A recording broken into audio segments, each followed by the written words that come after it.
Ghost in my bedroom. It's currently still April 23rd, almost midnight, where I live. This happened this morning at around 5 a.m. I woke up at 4 a.m. because I wasn't feeling good. I got out of my bed and made myself some tea and ate a banana, usually my midnight snack, to feel better. I sometimes have a hard time breathing. I try to sleep or when I randomly wake up in the early morning hours. I go back into my room with my tea, turn on a small light by my dresser, sit on my bed under my blankets and start scrolling through my phone until I feel better enough to go back to sleep.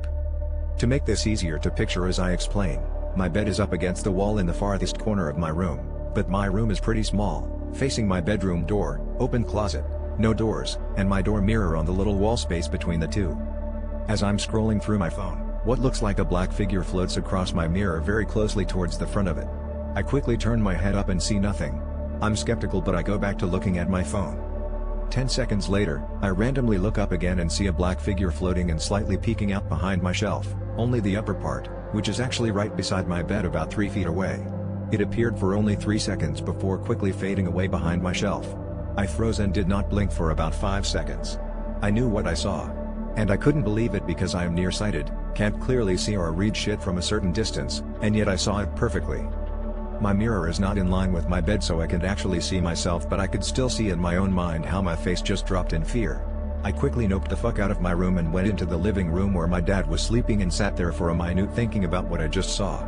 I then went into my parents' bedroom where my mom was sleeping. I sat in bed next to her and she woke up and said, "Hey, what are you doing up?" I replied, "I saw a ghost in my mirror, Mom." "Mom, what?" "Me, I am very scared and uncomfortable and I'm not going back in there." "Mom, don't worry. You can sleep in here." My mom even mentioned to me how years ago, after we recently moved into the house we're in now, nearly 13 years ago, she'd sometimes come into my bedroom and it would be weirdly colder than the rest of the house. She brought it up to my dad but never to me. My mom ended up telling it to leave. She has done this before in an old house we lived in a few houses down from a cemetery and it worked. But I don't think it actually left. I feel like I just saw it again from the corner of my eye about 10 minutes ago. I'm going to sleep very soon and I hope I don't wake up at 4 a.m. again.